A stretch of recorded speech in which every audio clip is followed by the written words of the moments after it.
I am good. All right, we will call to order the City of Ferndale Planning Commission meeting of Wednesday, March 6th, 2019. It is about 6:32 p.m., and we will begin with a roll call of the commissioners. Commissioner Azar.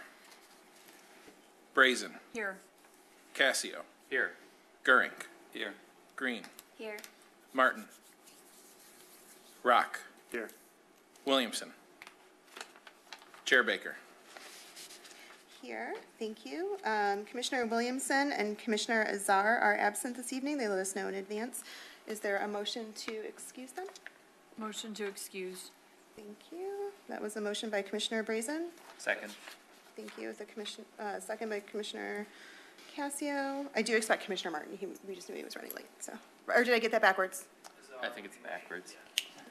Before we vote, I need an amendment to your motion, Deb. I'm sorry, it is Commissioner Williamson and Councilman Martin who are absent this evening. Support approving their absence tonight. Support as well. Thanks, Michael. Okay, so that is a motion to approve the absence of Commissioner Williamson and Councilman Martin. Thanks for catching that. We expect Commissioner Azar. She's just running late. All in favor? Aye. Aye. Any opposed? Thank you. That motion passes. We will now move to the approval of the agenda. Justin, do we have any changes to the agenda this evening? Thank you very much. I'll need a motion and a second to approve our agenda this evening. Motion to approve the agenda as presented. Second. Thank you. That was a motion by Commissioner Casio with a second by Commissioner Gurink. All in support? Aye. Any opposed? Thank you. That motion passes. All right, seeing that we've got 6 commissioners here, we don't need to wait for Commissioner Azar to move on to the consideration and approval of our minutes. We have 2 meetings in front of us. We've got the meeting of, we'll begin with the meeting of December 19th, 2018. This one was in front of us last time as well, but as we've reviewed, the city has reviewed for us the rules around passing minutes. Commissioners who were not in attendance may vote to pass the meeting minutes if they have read and or listened to those minutes. So I would be looking for, first, any edits or changes to the minutes from December 19th, 2018. Then I would be looking for a motion and a second to pass those minutes. I'll make a motion to approve the meeting minutes from the December 19th, 2018 Planning Commission meeting. Thanks, Commissioner Brazen. Is there a second? Second. Thank you very much. That is from Commissioner Green. No. Yes. I was going to say Carissa. I try to do last names. Thank you. All in favor? Aye. Aye. Aye. Any opposed? Any abstentions? Thank you. The minutes from December 19th, 2018 pass. We are now looking at the minutes from our last meeting. That is February 20, 2019. Are there any changes or edits to those minutes as they've been presented? Move to approve the meeting minutes from February 20th, 2019. Thank you. Is there a second? Second. Awesome. That is a motion by Commissioner Gurink with a second by Commissioner Green. All in favor? Aye. Aye. Aye. Thank you. Any opposed? Any abstentions? Thank you. Those minutes pass as well. All right. We will move on to our call to audience. Call to audience is a time for anyone in the audience to address the Planning Commission about anything that is not on the agenda tonight. To review, tonight we have on the agenda a revision to a previously approved site plan for Ferndale House. We also have on the agenda this evening discussion about an ordinance around recreational marijuana. So if there's anyone who wants to talk to the Planning Commission about something other than those 2 items, you can come on up and you've got 3 minutes to address the commission. I should get my clock out. Hello. Welcome. Hi all. Dan Moyer, I live on Central Street. Thank you. I'm here to talk about the Baker College proposal. Thank you. I have a few concerns, and I'll keep this shorter than the last couple times I've spoke. Thanks to my 6-year-old's basketball practice, you can only suffer through me for maybe like 2 or 3 minutes as opposed to as long as I'd like. or as long as you would allow. So my main concern is that the timeline is completely out of whack. I don't understand how a timeline of less than 2 months from the first public hearing on February 20th to the vote on April 22nd is adequate enough. And I think that's terribly concerning. Another concern, and I don't think that the ethical argument is really going to carry much water, unfortunately. Baker is not a good fit for our city. Our city, our elected officials, and those of you who serve, and I appreciate your service, should care about graduation rates. We should care about tuition costs. We should care about students leaving school with great debt and without a degree. That's highly problematic, and it's very concerning. Studies have not been done in terms of traffic impact. It seems to go against the plan of narrowing 9 Mile from a couple years ago, which was part of the master plan. I could totally be wrong about that, but none of this is being communicated to us. I also have concerns when a member of this commission is quoted from the February 20th meeting, and I was still here and present for that. I mean these notes to be taken as constructive criticism as well for a very important and iconic project that's going to happen in downtown Ferndale. And that's a direct quote. We can verify it in the minutes from February 20th. I hope that that member simply misspoke. Comments like that certainly give further concern that the fix is in on this project. So I appreciate your time. I hope that the city starts to communicate clearly to the residents and starts to not just listen, but address the concerns that we have. Because we need a two-way dialogue. We need dialogue from both parties, and right now it's all coming from residents.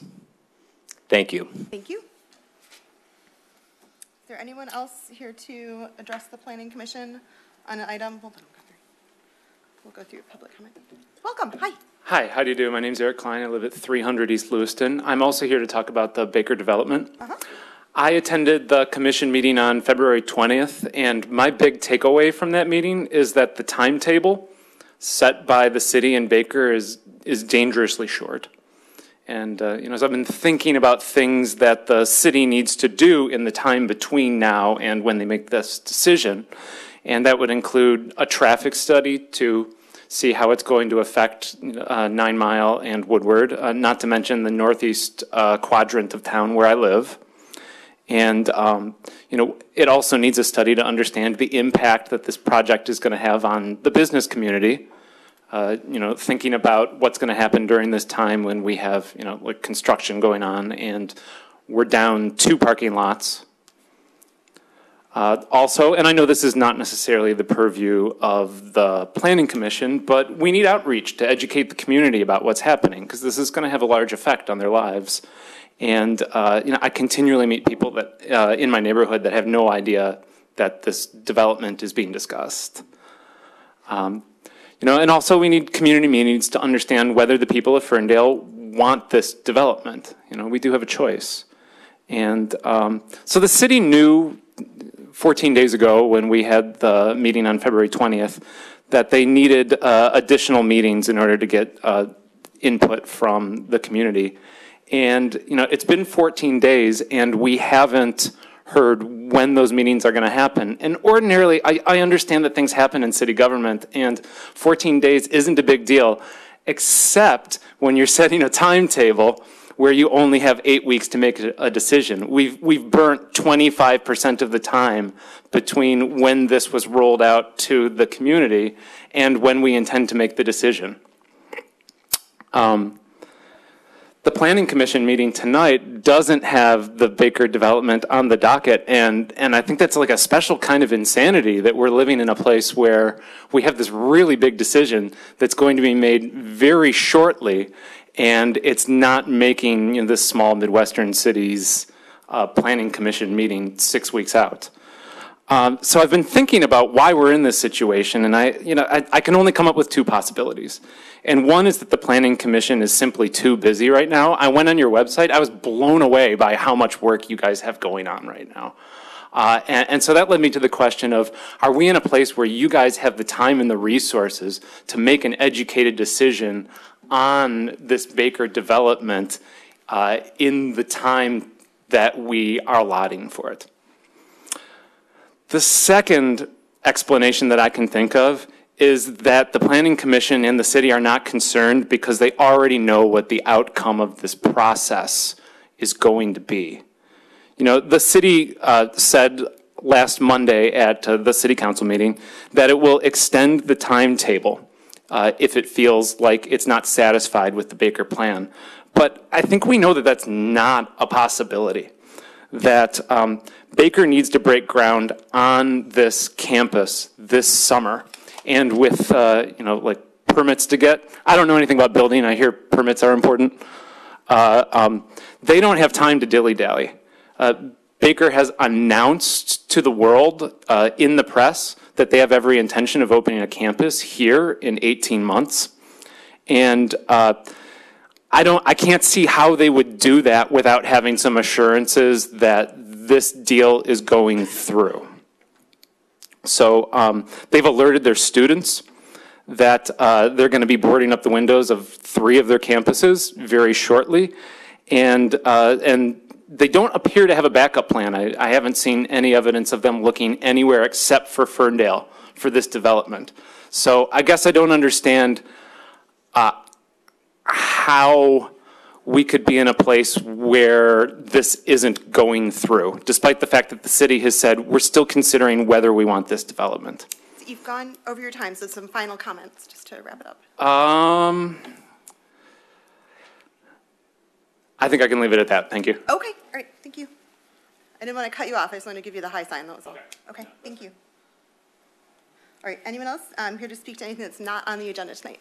Welcome. One more, I'll keep it short. My name's Timothy Risk, 541 West Hazelhurst. I mentioned at the city council meeting last week that I'm an architect and that I cut my teeth on projects like this when I started my career. Projects like?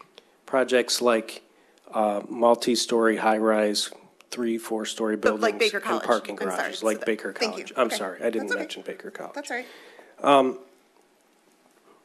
In the past 15 years, my career's been focused on residential design. So I spoke with some of my associates and colleagues in the industry and asked them how long it takes to plan a building of this size, including a parking garage. And the general consensus was that on a normal timeline, the minimum would be 18 months. On an accelerated timeline, we might be looking at 8 to 10 months. So that tells me that Baker has hired their architect maybe 18 months ago, maybe only 9, 10 months ago. So my question is, when did Ferndale start talking to Baker about moving to Ferndale, knowing that their architect is designing a building for a site in downtown Ferndale?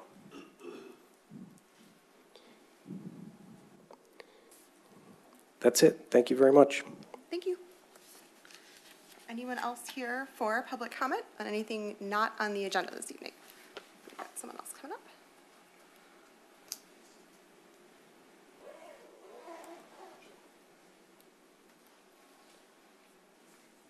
Hello, welcome. Hello, thank you. Hi, my name's Jonna Malinowski. I'm here as a resident and a business owner in Ferndale. And I want to ask the question of where is everyone going to park while the construction is happening? Not just people who are using and the government facilities and the other businesses here, but the business owners also need a place to park. So where do we move all these?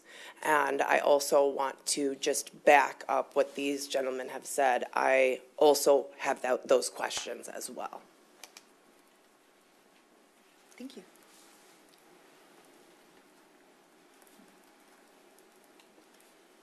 Anyone else for public comment this evening to anything not on the agenda? There'll be time to ask questions and give input on agenda items when we get to them.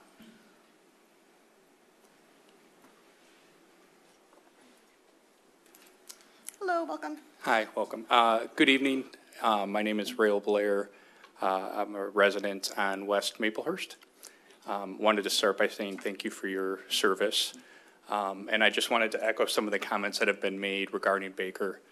I would encourage you, as you can see, from either some of the things that are out in the public or some of the comments that have been made, I would encourage you to please address some of the concerns regarding where are the studies regarding the traffic and the parking. I would assume that being as far down the path as we are, that information has to be out there. So I would imagine that making that information available, communicating to the residents would be helpful for all of us. So thank you for. Thank you. Any other comments on anything not on the agenda this evening? Are you signaling to someone that they should come up and do public comment? Well, yeah, we'll wait for a sec. Oh, okay. All right, anyone else here for call to audience? Anything not on the agenda this evening? All right, I can let some of the residents who spoke were here at our last planning commission. We saw, for the most part, the same information that you saw when you saw it. So I don't have a traffic study. I do not have construction mitigation information. I do not have information on when contracts are due or when negotiations started. Our city staff may have some of that, but what we got last week and made sure that we sort of held a lot of space and time to turn it really into sort of a public forum rather than just a planning commission meeting is as much as anyone got. So you guys had the same information that we had last week, and I really don't have any new information yet.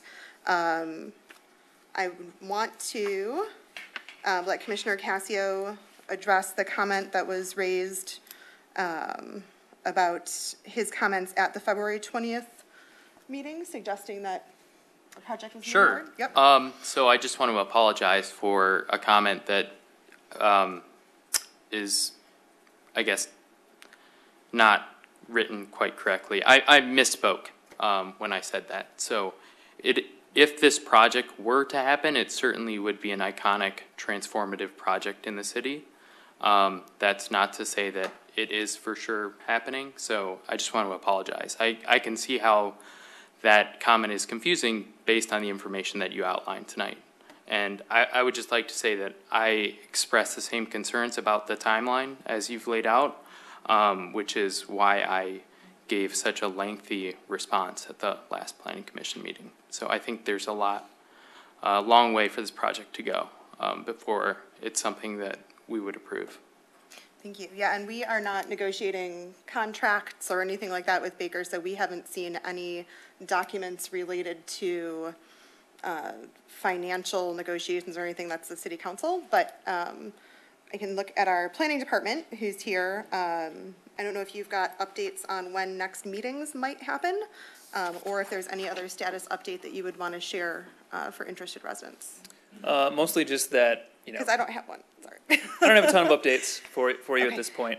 At this stage, the city and Baker College have both been listening not only to feedback that's been shared at the public meetings so far, but also people have been active on the Baker email that we have set up, and we've been monitoring and compiling those comments all to go into an FAQ. So I would expect by the end of the week that you'll hear about an adjustment to a timeline. You'll hear about a community meeting, at least one, and answers to some of the questions that were raised this evening. So I don't have specific answers to a lot of those things, but I think by the end of the week is when you'll hear what the next steps are. So in terms of when next meetings will happen and answers to some of the questions that have been asked in public forums and via email, people should monitor the project webpage and probably the city Facebook Is that Yes. probably the easiest Yes, place to get correct. information first? Absolutely. Okay, before you'd see something in the, I mean, I can't control what Baker College says in the press, but the city Right. can control what the city says. Yes, so. I mean, and, the city, is going up about the process. A parking deck downtown, just, to give a little bit of background on that, a new parking structure such as what's been proposed would require a special land use, which would require not only planning commission approval, but city council approval. There'd be public hearings for that sort of meeting. The things that have been mentioned about traffic studies and things like that, those are all requirements that city council had required in the exclusive negotiating rights agreement. So Baker's aware of those expectations, and so, as staff, we appreciate, the community's request for those same things, Yeah, well, Those and are when it comes to, expectations. when it comes to timeline updates, I mean, you talk to most, any business owner in this room, whether it's Ferndale House or someone having to do with recreational or medical marijuana, we've been working with you guys for like 2 and 3 years, right? So, I think these comments about timelines are not misplaced. When people say it takes 18 months to build something, it takes 18 months to build something. So it is a tight timeline, but you guys are working to get information out as soon as you can. absolutely. All right. Thank Thanks. you. Okay, we will move to old business, speaking of Ferndale House. This is a request for a revision to the site plan for Ferndale House. It's related to some changes that were made at, by the city council. So it's not so much a revision to the site plan, but a revision to a condition that was attached to the site plan. Correct. So, so if you want to introduce, and then we'll see if Ferndale House has anything to add, and then we'll see if there's any questions or comments from the public. Thank you. So just briefly, as outlined in the Planning Commission packet, the developers for Ferndale House, they had committed in a financial obligation to some park improvements to Schiffer Park, which is adjacent to the Ferndale House project. As part of that, it was always expected there would be a memorandum of understanding, sort of a development agreement that would make those obligations crystal clear. While that was all happening, we also, as a city, we're working on a master plan of sorts for Schiffer Park, and so got a lot of great feedback from the And community. Parks and Rec a little more broadly, right? Yes, Yeah. Parks and Yep. Recreation Commission, some of the new staff members at the Parks and Rec Department.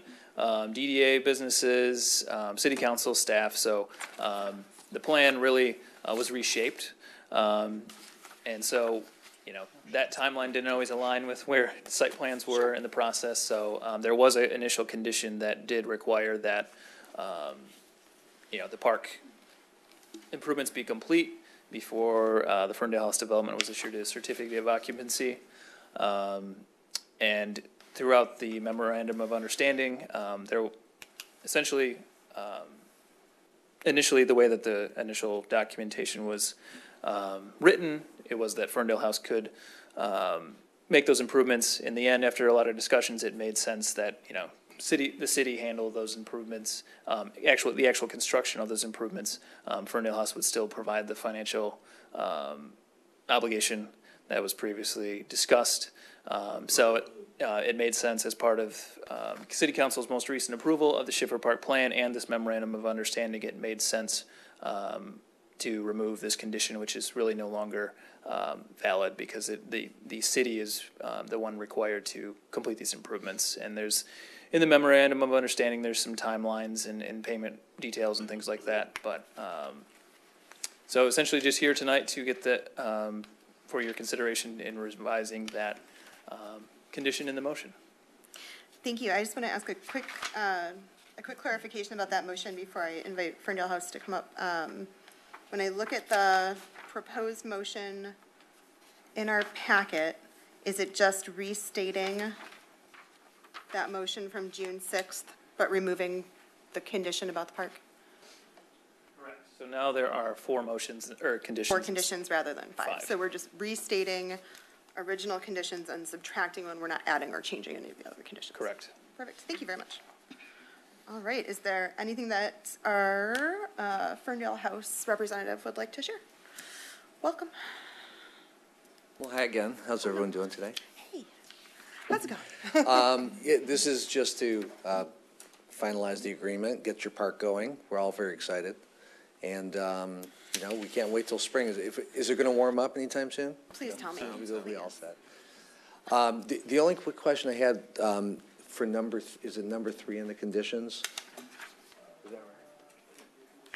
Yeah, it says a liquor license. Yep, Ground level. ground level commercial Right, space, so right. we just want to clarify that we may have a restaurant or, come sometime in the future. We have no one this minute. Okay, So they'll obviously come before you and go through all the rules and regulations required. So is that what it says here? I just want to clarify. it was in the original conditions. Justin or Dan, is there anything to add? I don't know. I look at Dan I because just he's wanna sitting next to explain, me. so- But it's probably, If you don't mind. I think you're Thank mostly you. here for the next one. I don't mean to throw anything at you. Sorry. I just like having the Well, city attorney next to me. Through the chair, I think the focus on the agenda item tonight was to address the condition as it relates to the completion of the Schiffer Park improvements. Really not, I understand the issue that's raised, but that's really not the scope or part of the packet before you this evening. Okay. And while it's accurate that there's a bunch of additional hurdles that a party would have to satisfy and undertake in order to be considered an appropriate location for an on-premise alcohol venue, I'm not sure if that's necessarily before the Plan Commission at this point. So, I defer to the Plan Commission whether it wishes to take that up this evening or not, but the focus was as it relates to the condition on the certificate of occupancy. Okay. Yeah, I think I'd prefer to move forward with what you guys have researched at this point if there's still an open question about a use restriction. No, I think we can move forward as presented in the packet. Okay, Ultimately, city council would have that decision on a liquor license anyway, there so. we go. Okay. All right, any questions or comments from the audience about the city's redevelopment of Schiffer Park and sort of the moving that around in a site plan or site plan approval language? All right, then I would be looking for a motion and a second on this item related to 430 West 9 Mile, the revised site plan motion.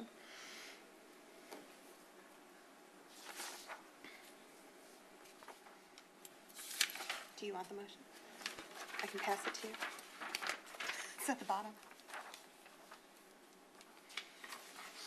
I think that's it. I'll make a motion in the matter of 430 West 9 Mile that the Planning Commission approve the site plan based on plans dated and presented at the June 6, 2018 Planning Commission meeting with the following findings and subject to the following findings and conditions, the 3 findings that were listed and the now 4 conditions. Thank you. Is there a second? Second. All right, there's a motion by Commissioner Brazen, seconded by Commissioner Green to accept the revised site plan conditions as presented in our packet, reducing those conditions by 1 so the C of O is no longer tied to the developer contributing to the park. Or finishing the park, I'm sorry. Finishing the park. Misspoke. No questions? Discussion on the motion? All right, then I will look for a roll call vote when the clerk is ready. Yes. Yes. Yes. Yes. Yes. Yes. Yes, that motion passes. Thank you very much. And I hope the weather is better for wrapping up construction soon. Oh, did Gail already leave? Oh, no, there he is. Hope the weather is better soon for wrapping up construction. We all hope, I think. Oof, it needs to get warmer. Okay, we will move to our new business this evening. This is a discussion item, so there is no action proposed in front of the Planning Commission. This is a continuation of sorts of many conversations that this commission has had over the years about first medical and now recreational marijuana. And the table in the MML guidance that you sent was very helpful, but also just, I don't know how you guys keep track of it. I don't know how you guys keep track of it. And thank you for working through it with us. I will have our city staff introduce the discussion item. I'll see if there's anyone from the audience who has any questions or wants to make a comment. We're not necessarily, the Planning Commission doesn't sort of debate whether or not recreational or medical marijuana should be allowed in the city. That's a conversation with the City Council. The Planning Commission tonight is discussing our zoning ordinance, how and where things should be located, and how what we've already done fits in with the new state, well, new and forthcoming state legislation. So we'll start with Justin. Thank you. Yep. So that was a great introduction by Chair Baker. There were a few items. That's confusing. A few items included in the Planning Commission packet that hopefully folks in the audience were able to review as well. But City Council in November directed staff after Proposal 1 for the Michigan Regulation Taxation of Marijuana Act was passed, and overwhelmingly so in Ferndale. Council directed staff to take a look at the city's existing ordinances and prepare for changes that would potentially allow for recreational marijuana. This is sort of the continuing the trilogy of ordinances that the city's had in place based on the different acts, and the acts were provided, mostly described in the documentation from the MML. We can dive into those specific details if we need to, but there's definitely a lot of information, and the one important thing to point out is that with this new act, this does not repeal or abolish the MMFLA that was, the city adopted some ordinances last year.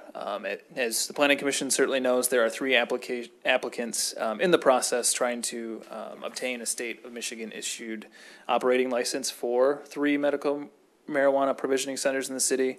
The ordinance does allow for 1 safety compliance facility as well. And so those applicants, at least for the provisioning centers, they are kind of going through the city process. All of them are in the various portions of the building permit or building construction process and demolition as well. 2 out of the 3 facilities have received extensions. They were originally, their licenses or pre-application licenses were scheduled to expire in March. 2 of them have now been extended until June 30th, and then the 3rd applicant is seeking that approval on Monday from City Council as well. And we expected that might happen just with the state trying to figure out processes. Yes. Yeah, So okay. It's not, you're not implying that anyone's been negligent. It's correct. long. Yeah. Okay. Long process, and if people, if anyone had saw the news last week, the governor actually Changed the board. We've just got a couple new commissioners, so I just wanted to make sure. Yes. So a lot of things are changing at the state. So keeping that in mind, that's kind of been going on for a while now as well. There's also 2 existing original marijuana facilities that were given special land use approval, and those did receive certificate of occupancies. Staff's kind of talking with those applicants to ensure that they are both still open. One of them did confirm that they are open as well. Just wanted to make sure that their special land uses have not expired. So with that background, staff has been meeting internally with the city attorney as well as police department, fire department, building department, all to take a look at the ordinance. Thankfully, we've done a lot of homework on the other the previous iterations and acts, so we do have a pretty good base. And so what you see before you though it is a discussion, there is no vote, as you said. We do have some key questions and recommendations. I'll just go through some of the important notes to consider that with the new act and potential ordinance amendments. There are some new categories that would be permitted by the state.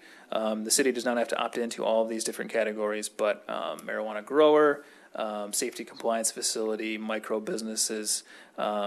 So far, at this stage, staff is just recommending sticking with provisioning centers and safety compliance facilities based on some early direction, or just based on the need really to get more data. So as part of the previous ordinance, city council approved, they did request or require that staff provide a report based on analyzing the impact after one of these facilities has not opened. As I said, none of these facilities have opened, so we don't really have much data to work with. So a lot of the recommendations that we've made so far have been to kind of continue on the path, and so we can actually see some data before just opening up the floodgates to new uses. The Recreational Marijuana Act does, during the first 24 months after LARA or whatever body ends up reviewing and accepting these applications, only persons holding a MMFLA license, not just in Ferndale but any community may apply for a retailer license. Cities are allowed to, through the act, regulate time, place, and manner of operation of these establishments. That would include application process, things like that. Tonight is really focused on zoning requirements, not the application process or the number of facilities. Which is a regulatory process that the city council deals with. We made that decision. Correct. Like a year ago or something. Right. Okay. All right. Right. And then the city, and the city attorney probably can explain this a little bit better, but the city is, preemptively working on some zoning ordinance updates or amendments for recreational marijuana, but cities aren't permitted to accept applications until LARA approves rules and regulations. There is a deadline for LARA to essentially come up with these rules and regulations to guide cities more in December. December 6th, I believe the date is, but we are preemptively trying to get some items in place before hearing from LARA. Hopefully they'll move quickly on those rules and regulations. So in the packet, I included just some key questions to discuss and think about, and I imagine there's a lot of folks here who would want to provide some questions and provide some feedback on those items, but essentially wanted to discuss with the Planning Commission zoning districts. I can pull up the map of the current map of buffers and zones and things like that. But the existing ordinance does focus on only permitting medical marijuana in M1, M2, and OS zoning districts. Staff's recommendation right now is to remain in those districts so that we can see how this would affect those districts before moving elsewhere if council is interested in that. We're also recommending continuing with the distance requirements from schools and parks of 500 feet. The act does permit cities to increase the distance to 1,000 feet if necessary. I think 500 is probably sufficient, but definitely want to get feedback from you all on that. The city's original medical marijuana ordinance also did require a distance of 500 feet from a safety compliance facility to a provisioning center. Just as we've got to know more about these uses, those uses are pretty separate. I think staff would be okay with removing that distance requirement. There's not. I think so far we've seen that that's not really something that really matters if it's next door, and I think the act does allow for those to be in the same building if possible. But other than that, there's some existing time restraints in the ordinance. I think it's 9 a.m. to 9 p.m. Monday through Sunday in the ordinance. Just wanted to pose that question: is that necessary? And if Planning Commission is still comfortable with that. those were kind of the key questions that we wanted to pose and discuss and get feedback from the audience about as well. Yep. But we may cover more topics, but those at least were our initial conversation, just focusing on zoning items.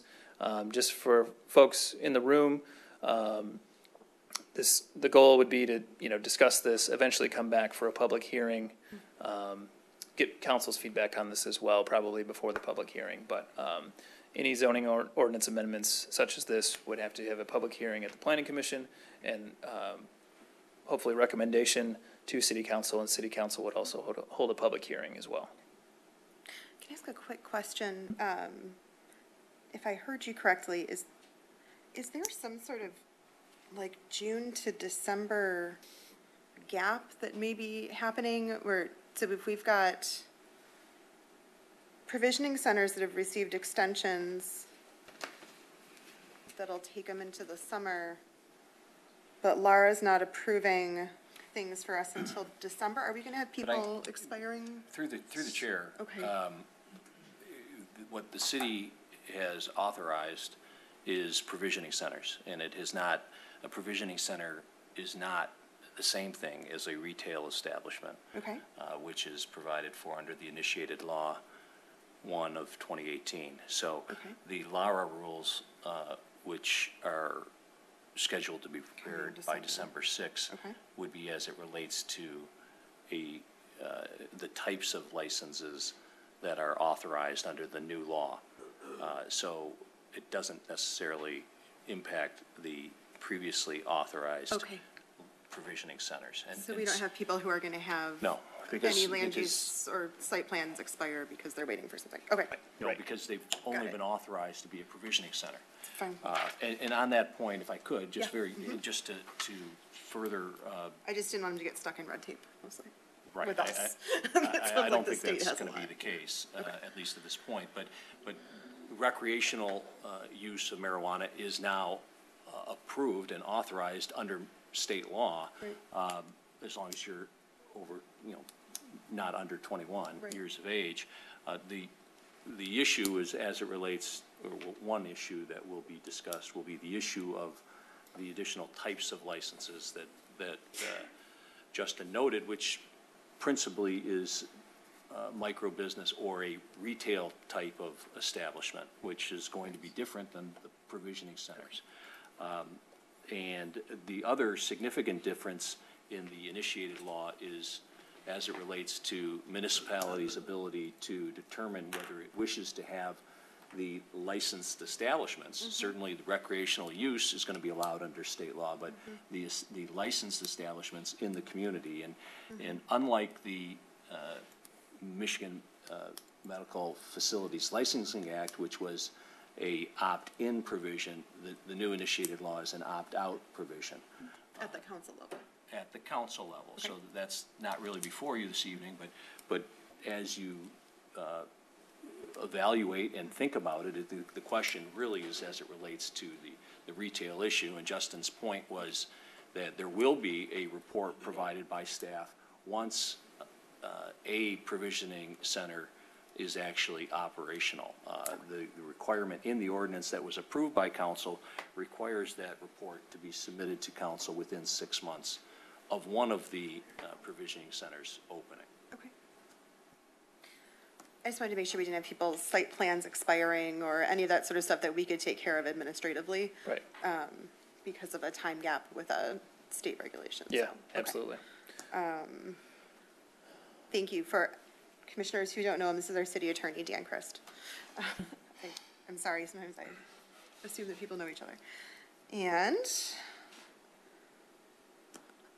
anything else before I see if we've got questions or comments? I just pulled up the zoning map, Great. just realizing that we had some newer planning commissioners who weren't part of this process before. But as you can see, so the lighter gray, the darker gray, those are the M1 and M2 industrial districts, where the provisioning centers, the 3 that are in process that are permitted. The OS district is also permitted there. There's not any in process there. So the original 5 medical marijuana facilities from the first ordinance, those are in the darker green. it's a little washed out on this map, obviously. The lighter green is the provisioning centers there, and then you can sort of see the buffer distances around the schools and various parks around the city. Just to give you a picture of where these are permitted now, and this is where staff is recommending that we continue to focus these uses on. Okay. I'm sorry, it's a little confusing. So the daycare facility, what's marked with a star? I'm sorry. Sorry, the star is for properties that have had conditional rezoning, so I think the one I'm not Not really applicable to this. right. Yeah, okay. So we just have circles around everything. Oh, Lord, okay. Yes, circles to show the distance. So when this was partially to help when people were considering applying over the summer, Okay. where they should be looking and not looking for properties. So in general, the question that you've put on the table about 1,000 versus 500 would double the size of those circles? Yes. Okay, got it, thank you. Okay, I'm going to see if there are any questions or comments from the audience before we start taking questions and comments from the Planning Commission. And that we have a number of business owners that I recognize who are here with us tonight. Again, we don't have any action before us tonight. Justin read through the 4 key questions related to the regulation of time, place, and manner of business operation that he's asked the Planning Commission to review. But I wanted to see before we start if there's anyone who wanted to share anything with us. You're welcome to come on up and take a couple minutes. Sure, please. Come on up, state your name. I mean, it's informal, it's not a public hearing or anything, but if you'll state your name for the record, it's helpful for our clerk. Thank you. Thanks. All right, my name is Todd Levy. I represent Thrive Enterprises, which is one of your 3 temporary permit holders over at 1551 Academy. Try to keep this narrowed to the questions presented that Justin brought up, but Okay. I do have some collateral kind of issues that kind of fall within that, so Sure, I'll and kind our of put them forth deliberation and might go broader. I'll let you kind of figure it out. So, Yep, sure thing. as far as zoning is concerned, I don't have any objections for the M1, M2, or the OS. However, the way the ordinance reads right now, your draft ordinance 24-165, I think D5, you have a 500-foot buffer zone between provisioning centers and marijuana facilities or retailers. So that means that you can't have, so we have a big building on 1551 Academy. That means we cannot put a retailer in the same building as a provisioning center, although essentially, if you look at the regulations, waste disposal is the same, air control is the same, security is the same, delivery is the same. We're boxed out. So that means if we want to get into retail, we have to go buy another property. And I know you saw that map and it was a little confusing. However, you probably saw that there's not a whole lot of other space. That means we have to buy another property. Right, okay. And we do have a large facility there, so I would suggest maybe thinking about that buffer and maybe allowing, the same building. I would prefer obviously the same you can offer retail within a provisioning center because a lot of the rules are the same. Okay. You have to wait till Laura kind of fleshes that all out, but that's my first suggestion. But if that's not well accepted, then definitely the same building by eliminating the 500 feet buffer, which would be, I think, a solution to that. So we can use, obviously we're planning on hoping to, when the program opens up after that 6-month report, we'd love to put a grow in there if we could, and you would allow it. However, until that time, it would be kind of wasted space, and I think that because the uses are almost identical, it would make sense to kind of eliminate the buffer.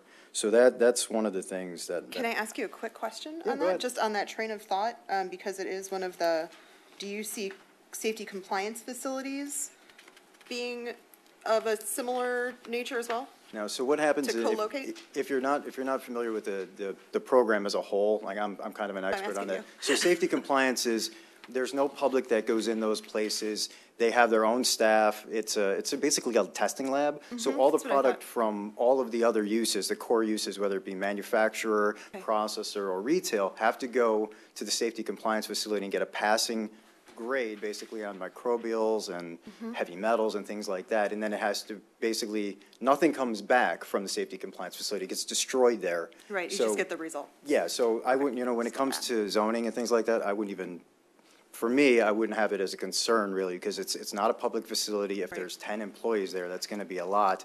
Product only goes in small amounts and nothing comes out. So, having said that, I don't really think buffered uses really are that applicable to that use, but, that's just my personal opinion.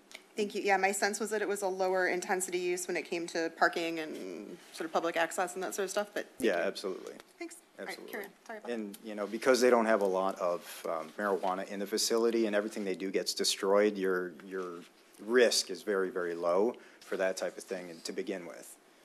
And also, just a little bit of information about the program. If you have any interest whatsoever in a grower, a processor, or a retail, you cannot have any interest in a safety compliance facility. There's a clear, bright line divide. So the buffer even then becomes less, relevant if you can't own both, right? Okay, So there's no risk of diversion or anything like that. thank you. So that would be my first thing. And then, as Justin said, there is a grandfathering clause. This is a little collateral to the zoning requirement, but if you allow people, applicants, not the temporary permit holders right now, to apply in this fall, whenever Laura releases their regs, you may end up with a situation where it fails. Because if Laura requires grandfathering for, how many number of months, and you have an applicant that does not have a provisioning center, and you make them, because under your current zoning rules, and I know I was here last week, asking for an extension of 3 months, because 6 months is a really short period of time to get something built, and you have to get up and running in 9 months, you may end up with a failure of 3 months where people's special land use expires because they can't open because they're not grandfathered. Right. So I would also submit that as something to think about. Those are really my only points. And then my other question was, this is also the very collateral, is that report that has to be made 6 months after the first facility opens or the facility's open. Just what kind of data are you looking for? That's my question. And if that's listed somewhere, I'd love to see it. Okay. Because, obviously, and I said that we would love to have a grow co-located in that building because it's a very large building and it's probably zoned correctly and all these other things. Just trying to figure out what y'all are looking for will help us kind of in our process as well. Got it. So that's all I have. If you have any questions for me, I can try to answer, but if not, that's all I have. Thank you. All right, thank you.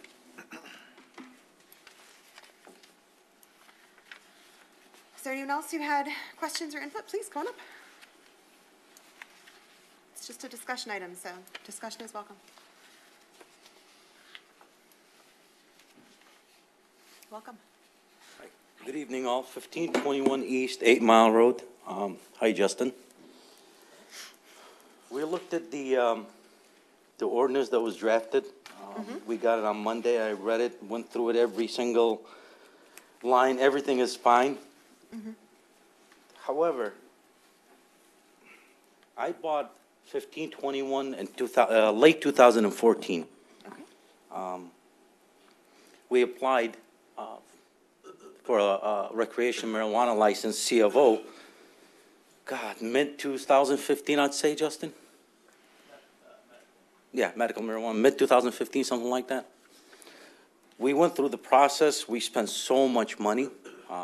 We did everything that we were asked to do. Architect, everything. I got the C of O. Now I see this. You're only allowing 3. What happened? Why was this done that way? I've been 2 or 3 meetings probably. Every single one of them says we're giving it to those 5 for the good faith because we spent money. Yes, we have. Yes, we have. We continued with that. We spent all the money necessary. We followed the rules. We did everything that we were asked to do. Me and my 2 partners, we have applied for application 1. We're 95% there. I spoke to the attorney on Friday. My attorney said there's a huge possibility we'll be in the March meeting. Okay.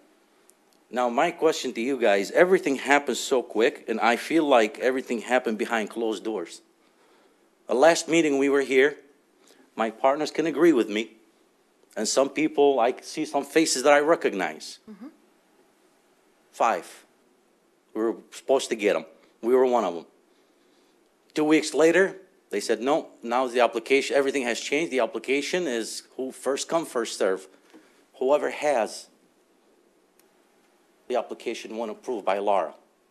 Whoever has approved. I didn't bother. I told my partners, we're not approved. Why should we go? We drove by, we saw a line. There were people here a night before. Wow. I'm very disappointed. I'm close to $750,000 on that building. I wish if you guys would have seen that building 5 years ago. I encourage you to drive by it and look at it now. It looks state of the art, inside out. That building was ready to be condemned. We had issues with the parking. I made the initiative. I approached the person next door. I'm almost there to lock the deal because of the parking. I got that situated. Now, you guys tell me, what are we doing? Why are we going that route? What happened to the good faith comment that was given to us? Twice. We'll keep it to those 5 people in good faith. I'm not asking any of you guys to give me a sympathy. I'm not asking any favors. I'm not asking you for anything. Be fair. That's all I'm asking for. Be fair. People spend the money. My location, I've been in real estate business for 22 years. I own the largest appraisal company in the state of Michigan. I appraised half of the city of Ferndale. I always wanted a business here. I've never grabbed something I didn't know was going to be successful. I hope this is not my first one. I looked at my building. Before I went and bought that building, I called Justin. I didn't know him back then. I just gave him the address. They said, yes, it is in the zone, OS. Okay, right before the closing, 5 minutes before the closing. I bought it. I walked away with it. I looked at it. I didn't even see it. I walked inside. I'm like, oh, Lord, what did I just do? It was really bad. We transformed that building. It looks really, really nice. Again, $750,000 and counting. And again, I pursued getting a license from the state of Michigan. I applied last August. I should be getting it very soon. I have no felonies. There's millions of dollars in the bank. Everything is there. It's neither here or there. My question to you guys, everything looks good except you're only allowing 3. Something happened behind closed doors. I'd like to know what it is. Again, be fair. Be fair. You said 5, stick to it. Why are you going down to 3? As far as I'm concerned, for all the respect to all of you, I think this is serving a certain group. And I know who that group is. I know them really well. This right here is serving them, only them. Be fair. That's it. That's all I'm asking for. You know what I mean? You tell me, what would you do? You go build a house, you spend your hard-earned money, and then they tell you, oh, guess what? You can't live in it. You just can't live in it. What would you do? Got it. And I'll make sure that we ask Dan and Justin for some clarifications, but I'm going to see if anyone else has any questions or comments. Yeah, we were told first, quite a few and then we'll times come it's back. an ideal location out of all these 5. Yep. That location is ideal. You can make it 5,000 square feet from anything. I'm far away from everybody. I'm in the south end. I will not cause traffic to anyone. I'm right on 8 Mile. I know, I drove by you tonight. I know right where you are. And like I said, I'm going to ask for Justin and Dan to address the question, but I want to see if anyone else has questions. Okay, that's fine. Or comments first. Okay? Thank you. Thank you. Yep. I didn't want you to think I wasn't answering you. I'm just trying to yep. I understand. Yep, I just want to see if anyone else has questions or comments. Again, it's just a discussion item tonight, and this is about recreational marijuana, potential zoning districts where it may be located, space between different types of uses, and business hours as they're currently outlined in prior ordinances that the city's adopted. I mean, we could talk about broader if you'd like, but those were the questions put to the Planning Commission. Welcome. Hi, Randy Buckman. I'm one of the partners in 1915 East 9 Mile, and we do have the C of O for the MMA caregiver dispensary or Okay. provisioning center. And what I'd like to point out is that with it now going rec, anybody over 21 will be able to purchase from a recreational store. I don't think it makes sense to have a store that has a buffer and has gone through the whole process and is only able to sell to 5 patients. We'd obviously like to apply and transition that location into a recreational location. We already have the buffer, we've gone through the special land use, we have the C of O. I'd make the argument that we're further ahead in the process than any of the 3 provisioning centers, since we do already have the C of O. Thank you. Thank you.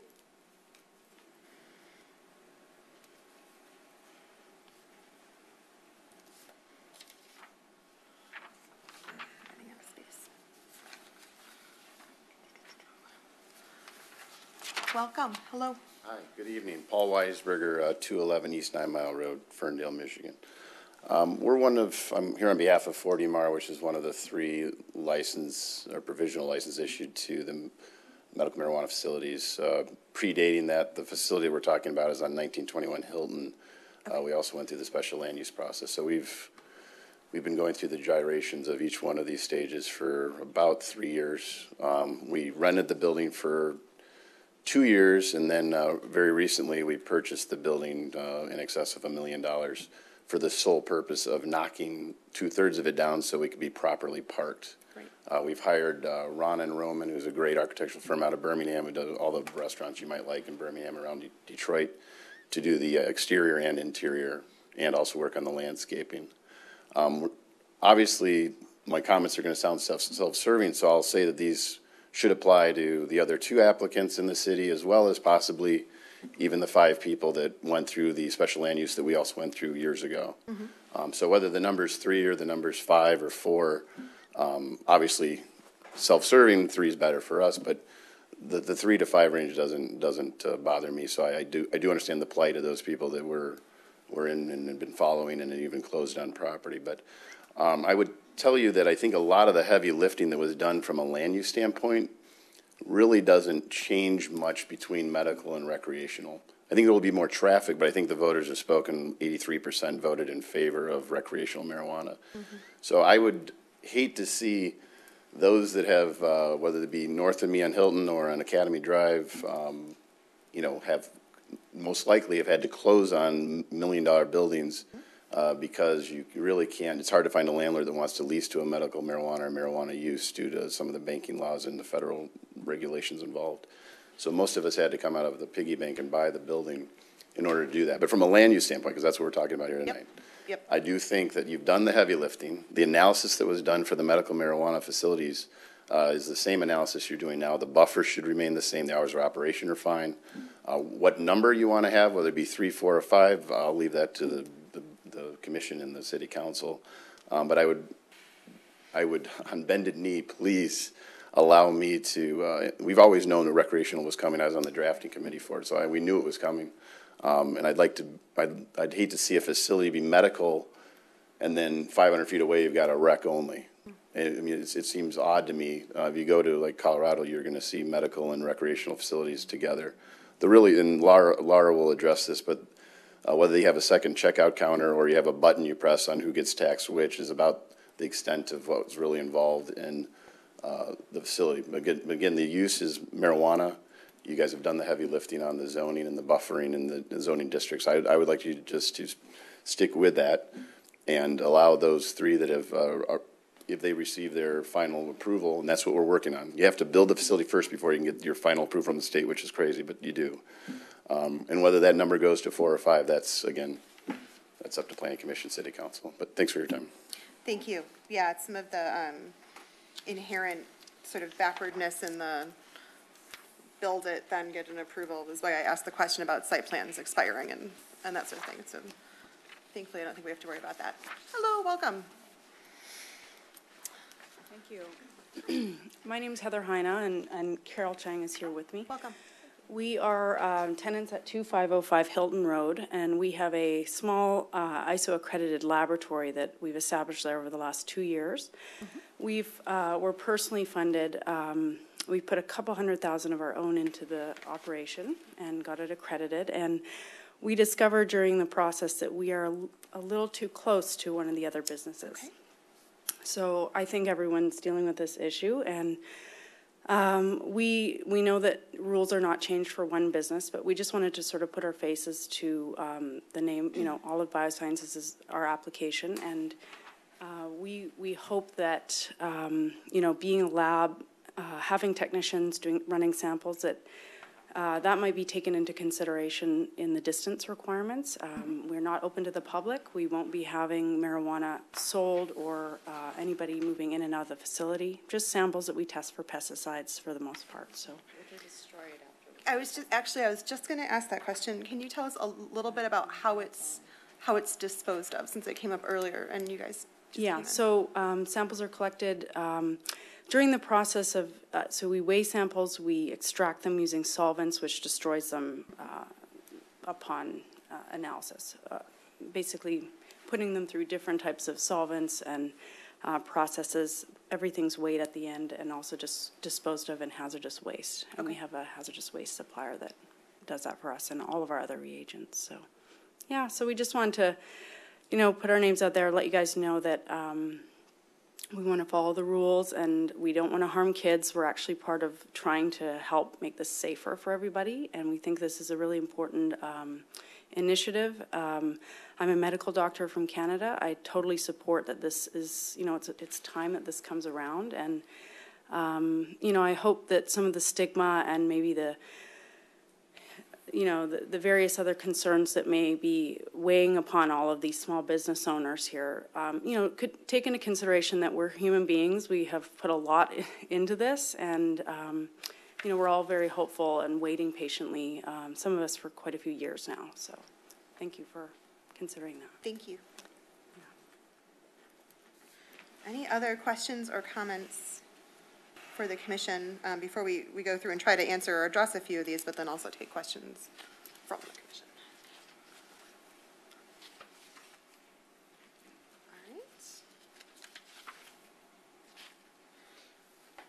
Okay, first, it came up twice, the question of the number of facilities. And that was a question a year-ish ago. Yes. That came to the Planning Commission, and this isn't the answer that, where'd he go? You're going to want to hear, but we kicked it to the City Council because we felt that wasn't necessarily a question for the zoning ordinance, that it was a question for the Code of Ordinances. And I hate to I hate to ever tell anyone, like, that's not my job, but that one actually was the City Council's job and decision. So I don't know if you or Dan want to talk a little bit about whether you want to go into the process. I know it came publicly here a couple times. I wasn't at those City Council meetings.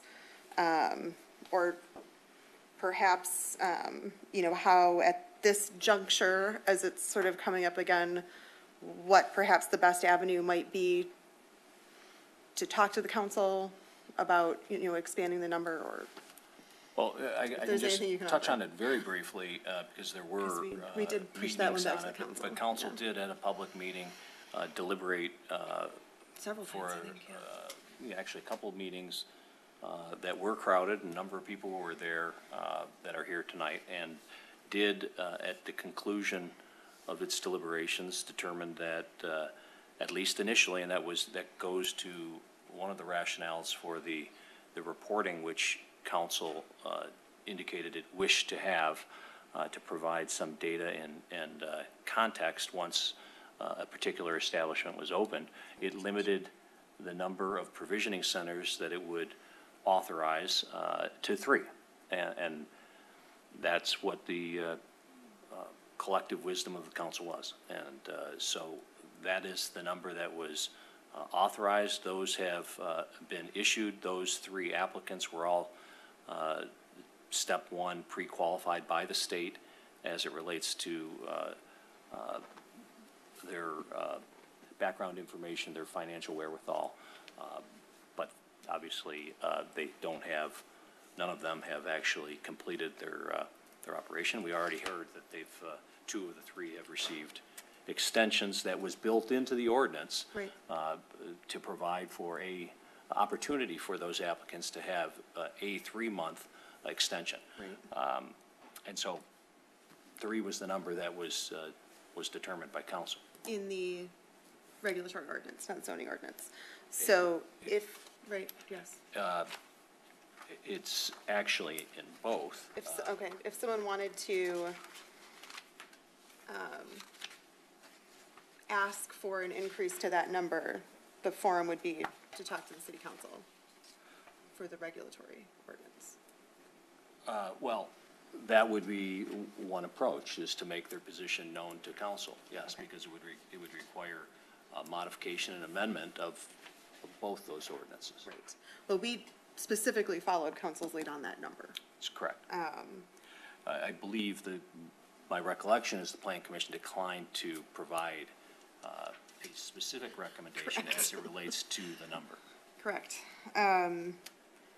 When it comes to a question about transitioning a provisioning center to a recreational location, does that revolve also around this? That would question require of an the additional. number, That would or- require additional ordinances that provides and determines that the city wishes to have that type of use, a retailer use, which is again not really before the Plan Commission today. It's an issue that will be coming in the near term to council to make a decision on that. But there's no, so that discussion will happen at a council meeting, certainly before the fall, because of the anticipation that the state will have its regulations and rules in place prior to the December 6th identified period. One point on that is if the state doesn't develop its rules and regulations timely, and the council were to authorize that additional type of retailer use, those applications would be submitted to the city, and the city would step in and evaluate those applications. So did I get it turned around in my head again? I thought in theory we were talking about the new types of uses that would be sort of a recreational sales use. I thought that was what these 4 points were related to. They are, but it hasn't been decided. I mean, this is just a discussion. Right. Okay, good. So in theory, we're talking about public retail uses, but this question specifically of someone who's licensed to do one thing by the state turning into something else. Those are important issues Yes. that need to be resolved, and they will then be incorporated into. Is that a city discussion, a state discussion? I think that's where I got a little bit. That is a city discussion. Okay. I did not realize that. Okay. And it goes back then to number and distance? Or is it broader than that? Well, I think the And if you don't know, that's fine, we can talk about it again, but Yeah. This is the first time I've had that question about one type of thing turning into something else. I think that at least initial discussions would be that would be a regulatory function that council would have to consider if they want that ability for a pre-existing facility to turn into a retailer. Okay. So I think that's more of a regulatory discussion that council will have to decide, which after this discussion of talking about zoning requirements, then we would talk to council about all of it. And Yeah, clarification please, through yeah. the chair. It also sounded like part of that discussion and questions that were brought up were in addition to transitioning from one type to the other to include or like to be both provisioning and retail. Right. It seemed like that was part of that discussion as well, just for clarification. Correct. Are they not similar things? Well, they're similar from the standpoint that they're Of use, from a use it's a retail operation, but who the retail targets Sure. is different. The Provisioning scope is centers- different, but That's right. the use is similar, yeah. Okay. Right. There's So- age requirements and other things like that, so just to make sure that's part of that discussion. So, I whenever mean, the that draft before you contemplates that there would likely be a new category of marijuana retailer. Okay. Again, that's just a draft. That's what staff believes is likely of council. The direction, given council's prior input Right. and comment on this issue, but it hasn't Yeah. weighed in on it yet. Okay. Mind reading is really hard. I wish Dan were here. Let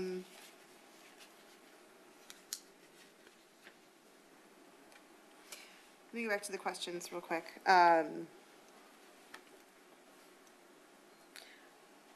So I guess then we did have two questions about co-locating retail and provisioning center. And now I understand where those were coming from, because there may be a technical difference that needs to be resolved. There was also the, oh, go ahead. I was going to say, and through the chair, I think there's also the discussion about co-locating. That, yep. Right. Yep. Safety compliance facilities. Correct. With next to or near provisioning centers and retailers. I did. Through the chair on that point, it was as it relates to whether the distance limitation or application of a distance threshold should apply to safety compliance facilities like it does for provisioning centers and other licensed establishments, and whether or not it made sense to treat that as the same type of intensity of use as a provisioning center or marijuana retailer. That was the focus on that issue. Let's come back to that one. I want to, because I think this is a quick yes or no. Thought the last one was. There was a question about special land uses and whether there were, whether things might expire, if things might be grandfathered in. Is that a conversation that you've had? Is there any action that the planning commission needs to take about Not really on the special planning land use commission's expiration? side, more of city council. I think, part of where that number of 3 came from was frustration that some had not opened as quick as others.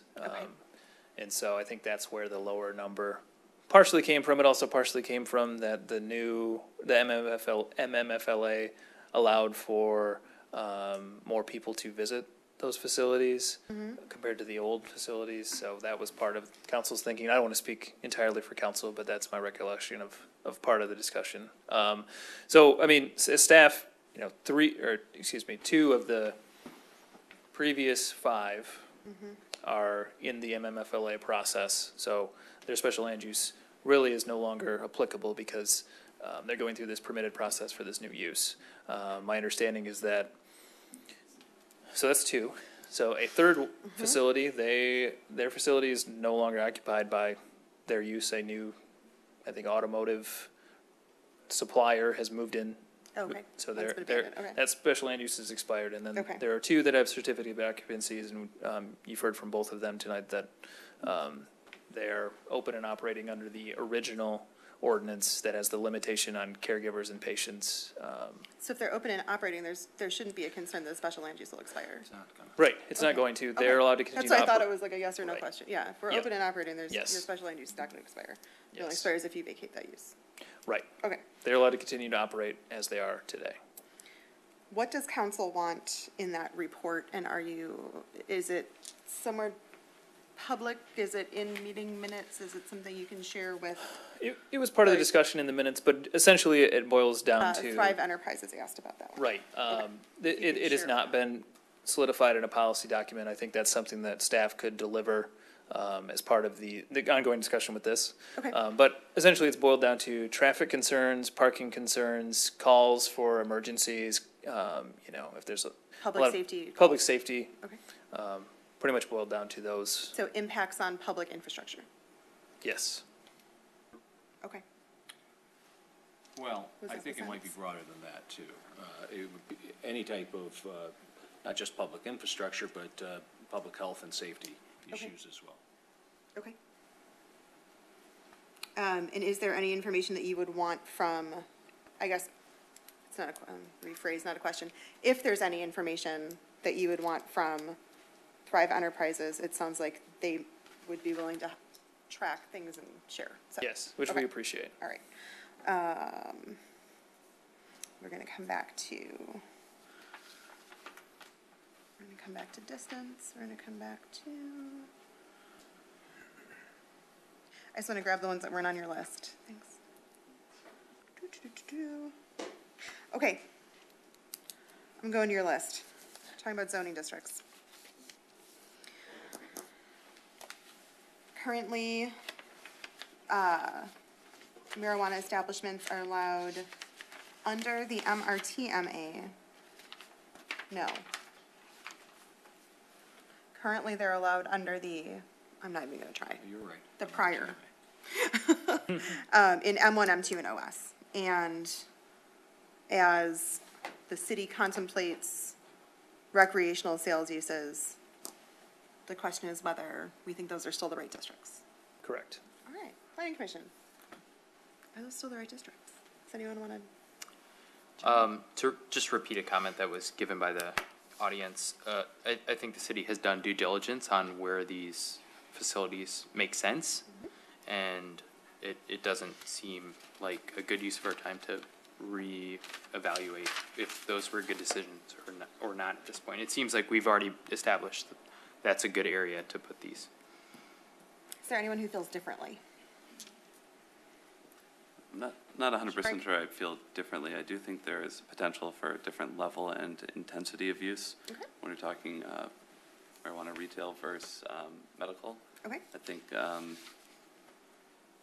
I guess I don't really know what those different volumes would be, but I do see that being a potentially different impact, especially when you're talking about the caregiver model and, you know, the number of people who can visit and that sort of thing. I'm not necessarily saying that it is to a point where it crosses some sort of threshold, but I do think it's something to consider, especially when we talk with the is it office service? Is what the OS is office services, correct? You know, my reading of that has been that it's for kind of more of a transitional district between commercial and residential. It's a little bit lower intensity, lower parking and traffic volumes, and that kind of consideration. So I do think it merits at least consideration of those factors for at least that zone.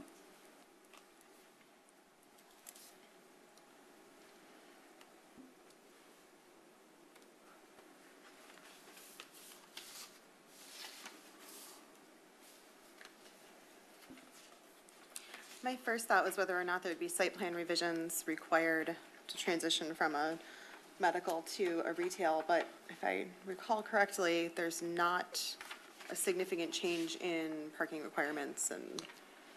Correct. It's the same. It's the same. Same as a retailer. Okay.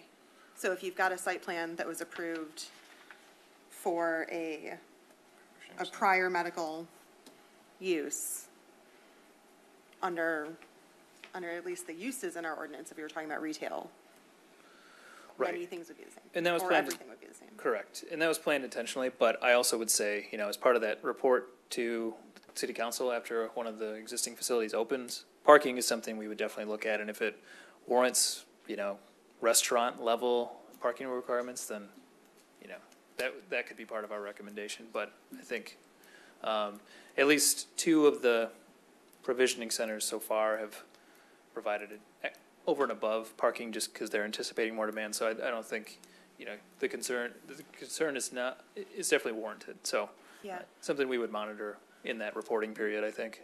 Yeah, and through the chair, I think that consideration is kind of specific to that OS because of the different kind of geographical extent and kind of that every single, well, I guess there's one portion, but it's more or less an edge. It's kind of a lot more contact compared to a pretty monolithic manufacturing kind of zoning district. So once again, I'm not saying I think it does necessarily hit a different level of intensity of use, but I think that is a little bit separate kind of consideration there, especially when we're going up to retail. Mr. Casio? Yeah, I just wanted to revisit the statement you made that parking is the same requirement for medical and Retail. retail facilities. but that is with the provisioning center, correct? Not the caregiver model? Is That's that true. that is a different parking That's a requirement? special land use. Right, so the parking requirement for caregiver model facility, is that different than what it would be for retail? No, I believe it's all one for every 250 square feet Okay. of floor area. I will double check while we're discussing, but that's my recollection. Just, I wasn't sure, so I just wanted to be sure because I know that there's obviously a different intensity of patients going into a caregiver facility versus a provisioning center versus a recreational retail facility, so. Thank you. I don't remember anything that granular changing as related to the special land use, and the type of use stayed the same and the parking stayed the same. Any other comment on zoning districts? Comment, question, discussion? You have a question in the audience. Oh, sure, come on up.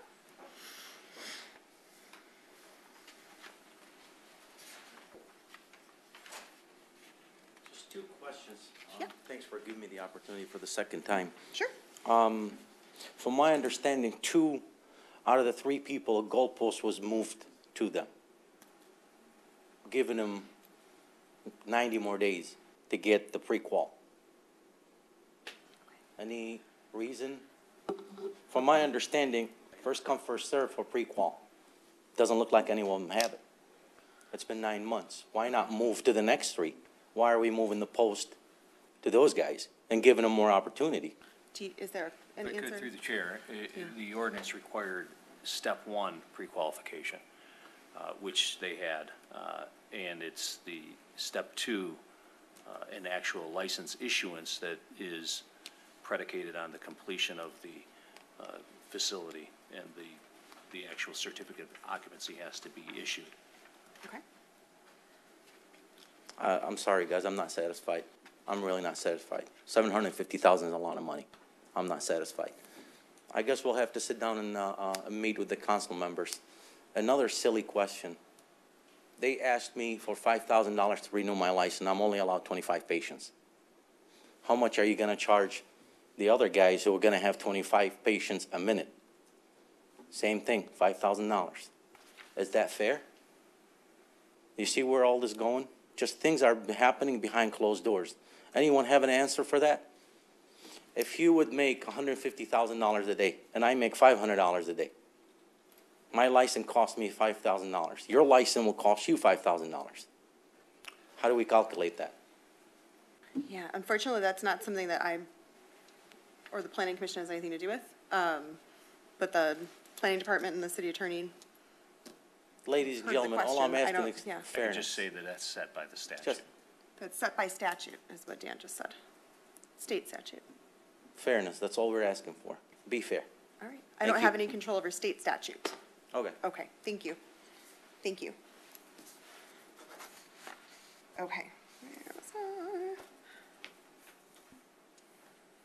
All right, we can get back to zoning districts, but I think, Justin, I think you've got our direction on zoning districts? Okay. First question about distance. Is the 500-foot distance requirement between safety compliance facilities and provisioning centers, as currently laid out in the zoning ordinance, necessary? Thoughts or comments on that? Similar to the question that came from the lab owners on Hilton. Before I knew that there was a specific conflict on Hilton, when Justin and I talked about this yesterday, we always talk the day before the meeting, I also didn't know that there was a prohibition from people who own the safety compliance facilities from owning the sales, which makes a lot of sense. Because what I said to Justin yesterday, I was like, well, I don't know, we just put them in the same building. It's, you know, when it comes to things I think about in terms of traffic and, you know, sort of safety and access and parking and circulation, you've got a very low volume business and a higher volume business. Why couldn't they co-locate? Now I see they wouldn't necessarily. But in my perspective, these are different types of businesses, I don't think that there needs to be the 500-foot distance requirement between a safety compliance facility and a provisioning center. Because in my mind, that 500-foot distance has to do with traffic, circulation, and sort of public health and welfare concerns that we hear from our residents. So, and the more we learn about this, the more we learn. But now it seems that labs are different animals. Any other thoughts or comments from those more educated on this than me? Okay. All right, then we'll move to, you've got direction on that one? Yes, thank you. Okay. Did you have something, Dan? No. Oh, okay. No, Sorry. I'm just making a note on that. Sorry, I swallowed funny. Okay, next one is. Before you move on, Mr. Gregg, you're yep. on the distance, is that correct? I just had a point of clarification, maybe, to the attorney, through the chair, Sure. through the planning staff. Is there, just trying to, I see multiple locations where we're talking about distances. I was wondering, for clarification purposes, can the retailer be combined from where it is located in the added text? I don't know if that can fit within section 24, 1-65B2, just for simplification and clarity. Is that something that can be? B addresses medical marijuana facility, which is the original special land use. Specific to medical marijuana facility. C is provisioning center and safety compliance, and gotcha. And what is proposed as D, I believe, is the marijuana retailer. Okay, and so then, in that case, maybe is there the addition of retail of consideration for a distance in B, as it is already stated in D, or is that? You're right, but that's a proposed addition, the retailer. It will have to go back in, into the draft to be consistent. Yeah. But it wasn't put in yet because they really haven't weighed in on the retailer.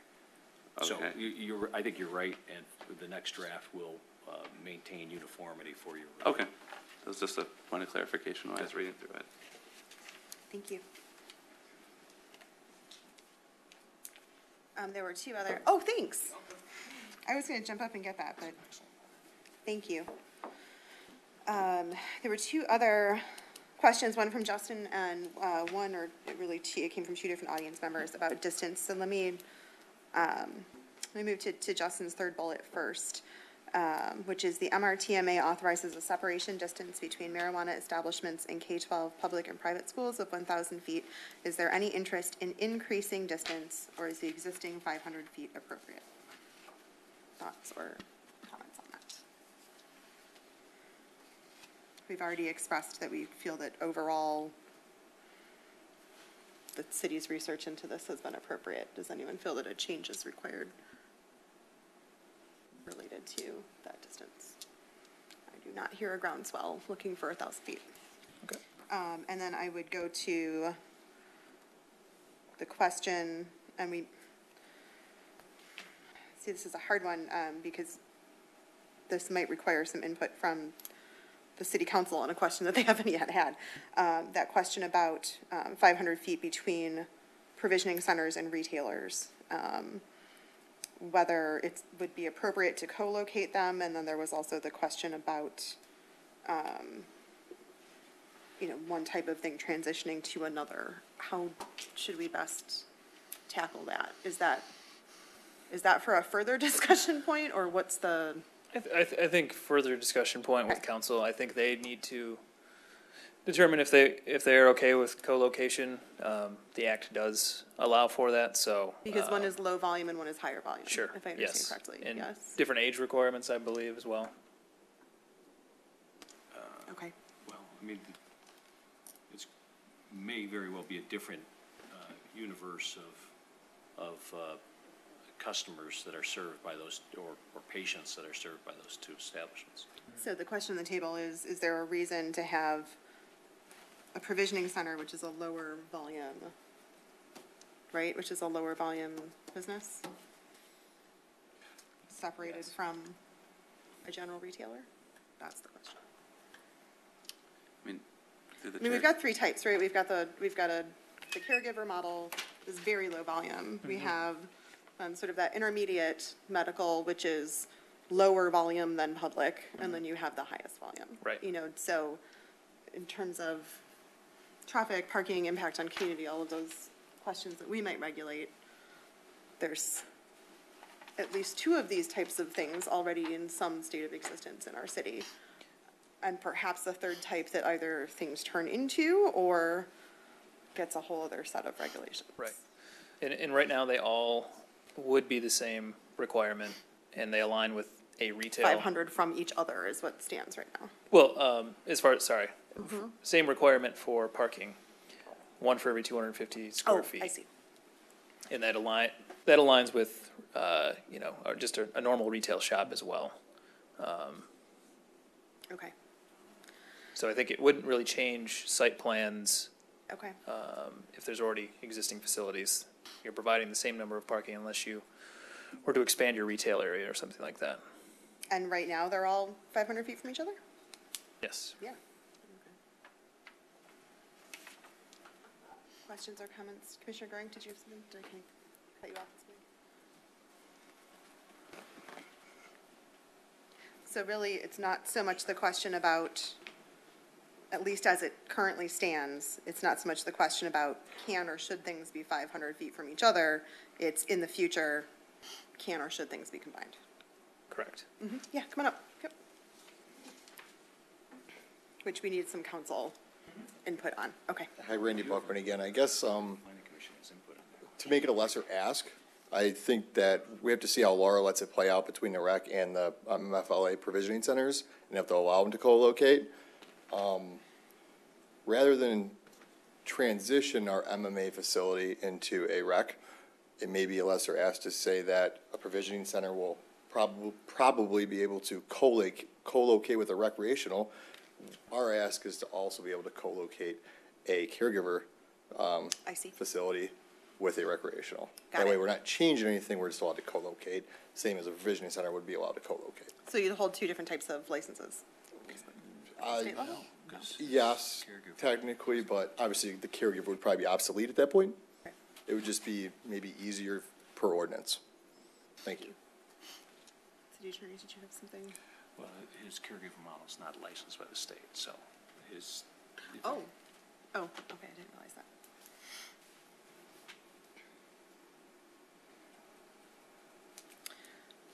Dan, you were saying something about the planning commission potentially providing input to council. Well, I just was thinking, you had made the comment that council might want to address this co-location issue, and I think it would be helpful to the extent any of the commissioners have a thought on that, if they were prepared to share it. I think certainly staff would value that thought process as it relates to whether the commissioner might think that the provisioning center retailer could or should be allowed to co-locate, and whether the caregiver model and retailer should or could relocate, or co-locate, not relocate, co-locate. Okay. So, I don't know, Comments, thoughts? I don't know enough about it to offer anything tonight. but So my comments. as that co-location question stands, would that remove the 500-foot buffer from both types of uses? If the state allows Yeah, for the same co-location, then we could remove that buffer. through the, it's a little bit of a guessing game, because they don't, the state law, the rules aren't set yet. Mind reading is hard. So Sure. whether or not that would, whether they would they allow it to be in the exact same facility, and would they share that license, or somehow have a addendum to their license? We don't really know. But the context of being in close proximity is really the question for staff. Right, okay. Yeah, my only concern is basically that are we setting up the possibility for, multiple retailers to open, right next to each other, basically. You know, Yeah, I think through the chair, my thought about that a little bit is that if it's co-located, still designated as one facility, you could have the facility separation still. It's like a co-location of these two within one facility. And that would kind of bring up the question then about some of the square footage requirements. And I think it kind of gets into if those are still applying, or if that is now, you know, if this was that 1 square foot requirement, there's the other one, and it's, you know, added on, or if it's still required to be within what those existing requirements were.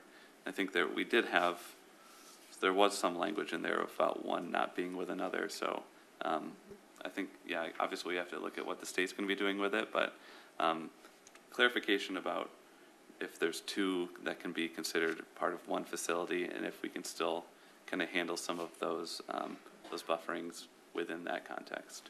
Because otherwise, yeah, I think it gets a little hairy to say these two can be next to each other just because they're owned by the same entity. Right. Whereas why couldn't another retail pop up next door, and then now a retail can't be part of that one? You know what I mean? I think it would get really hairy Right. there. Yeah, does a provisioning center open up, you know, 250 feet away, and now they also want to be a recreational facility, I guess, too. So, you know, it just seems to lead to more and more questions as the whole thing is handled. Yeah. So I'm still pretty in the weeds on that, I guess. Yeah, I don't have any direction to offer. That's okay. I think On that, it was an important question from the audience. I don't want to lose it, because I think it also goes to just the evolution of this nascent business model, you know, and sort of like practically what's happening on the ground versus how in the future, you know, 10 years down the line, something might be interpreted. So Through the chair, just point of clarification, is the medical facility, does that have the same square footage limit as the retail? Yes. That's how this is written in here. Both Yes. 5,000 plus for Plus 5 for plus storage. 5,000. Okay. okay.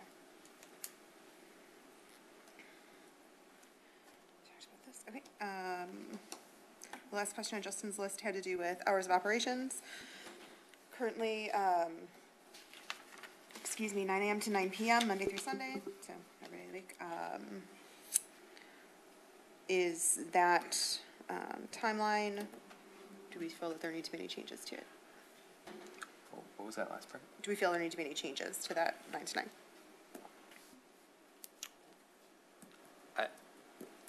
I guess I was curious about, so recreational marijuana are we now treating this the same way that we treat alcohol? And what are the hours to sell alcohol during the day? And should those still be? There's state regulations on that, yeah. Should those same regulations be applied to marijuana?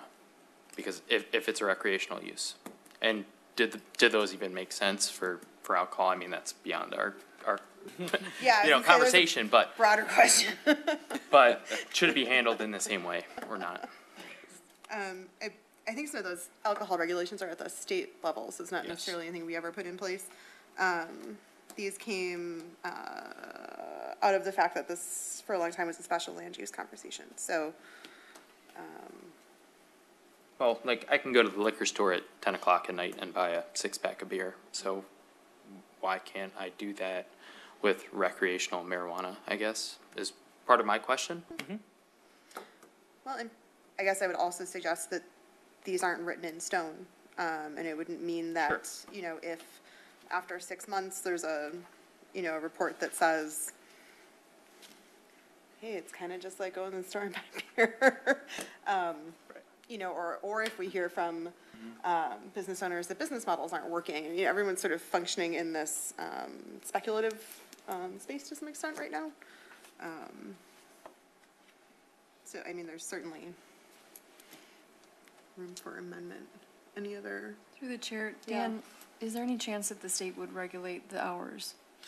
It's possible, but time, place, and manner restrictions are allowed to be regulated at the local level. And while that's not classic zoning terminology, that would provide some authority to regulate the hours. Thanks. Any other conversation on? I guess my only kind of thought on that is the uses that we're talking about and kind of the typical frequency of use within those districts. So I guess I don't necessarily have anything to say that should be indicating any sort of change with it, but we're talking about public health, safety, and welfare, looking at delivery of emergency services and frequency of, you know, any of the provision of those services in those zones. I think that would probably be just a consideration if we are moving to do any sort of changes to it, which I don't know if the staff had any recommendations at this point, or waiting for the 6-month kind of report. Kind of waiting for the 6-month report was where we're kind of keep it as is for now. Okay. And see how it goes from there. Just wanted to pose the questions to you all that we were thinking internally. Mm-hmm. Yeah, unfortunately, there were a couple questions that I can't answer, either because they're city council or state-related questions. Like I said, I hate to kick the can to someone else, but I think we've gone through the questions both from staff and from the audience to the best of our ability right now with the information that we've got. I know we're trying to get a jump so that you guys are ready when things come out, because we know that Ferndale wants to be ready to move these forward. But we do have sort of an imperfect amount of information to work with. Anything else you wanted us to?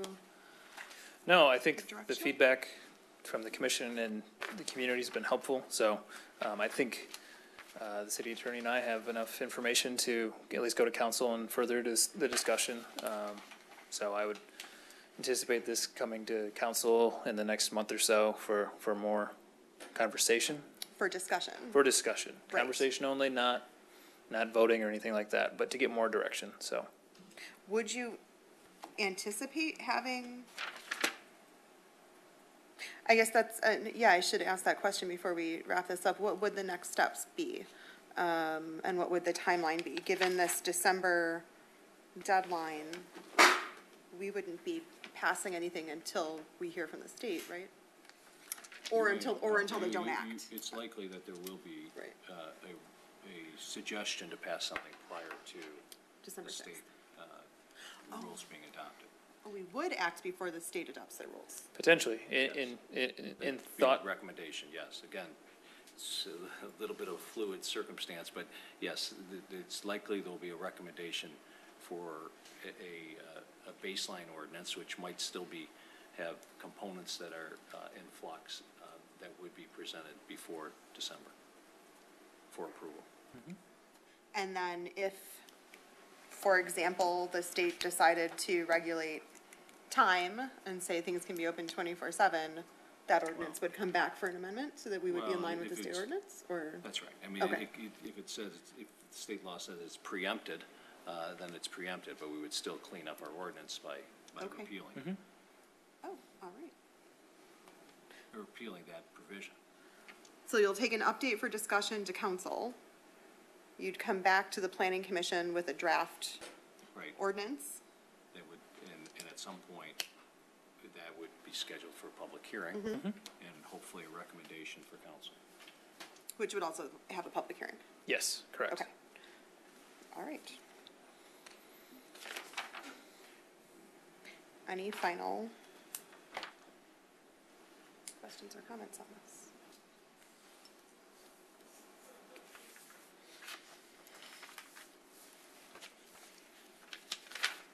Whenever anyone asks me questions about marijuana, I tell them to call you too.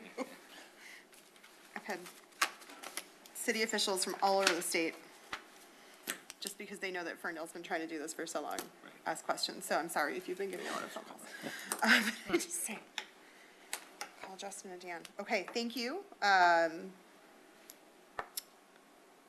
To the commission, thank you as well to everyone who's been participating in this process with us for so long.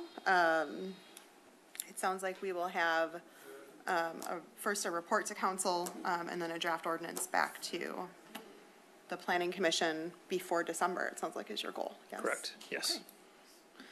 Okay, thank you. Looking at the next item on our agenda, administrative items. So we've emailed a little bit. I want to make sure we talk about minutes.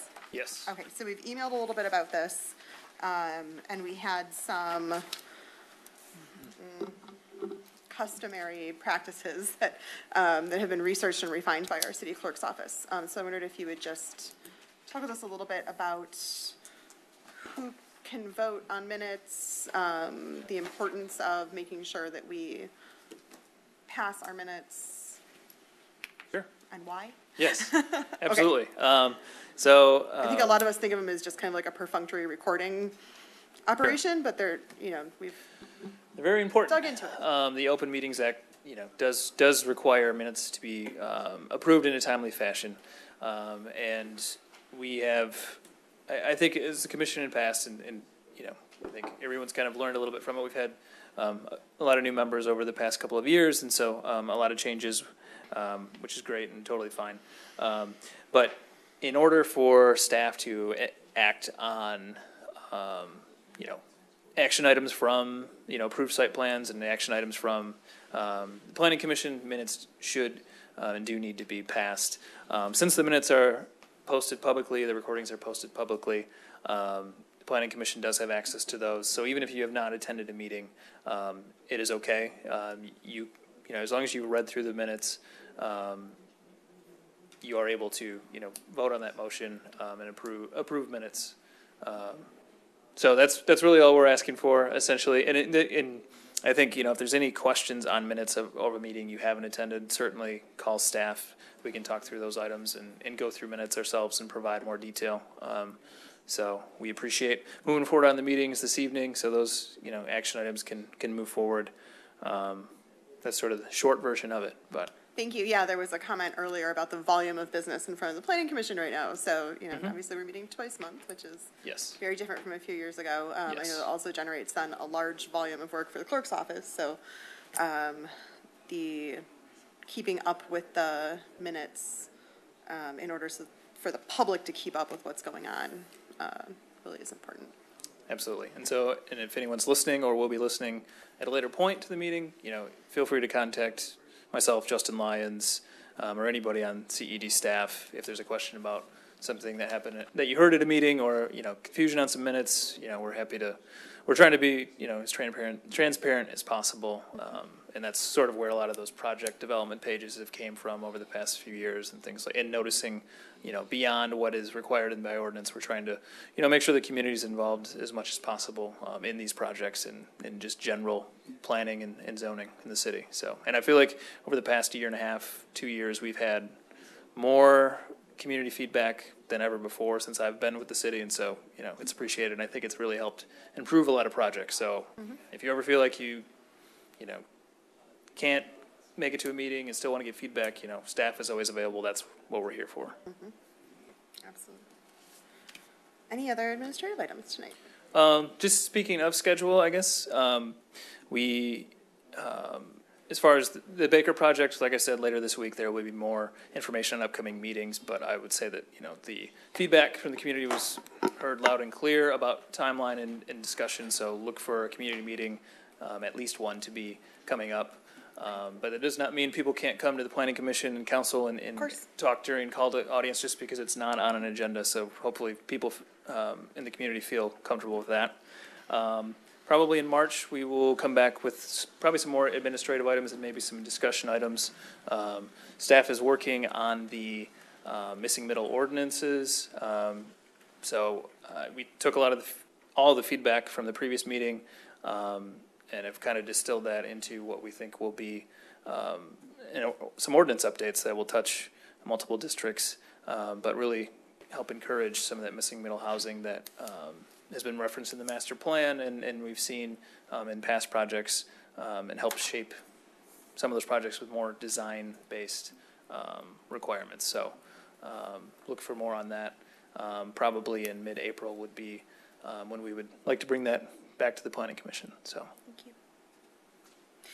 Going back to Baker College, just one quick, and minutes, just one quick question. Were Anika's notes, that she took and the sticky notes and that sort of stuff, those are getting transcribed for the FAQ page, yes? Yes, Okay, yes. great, So thank you. you'll I thought so, but I try not to assume things. Yeah, so on the project, project page for Baker College, there will be, FAQs, there's only a few on there now, there will be a lot more.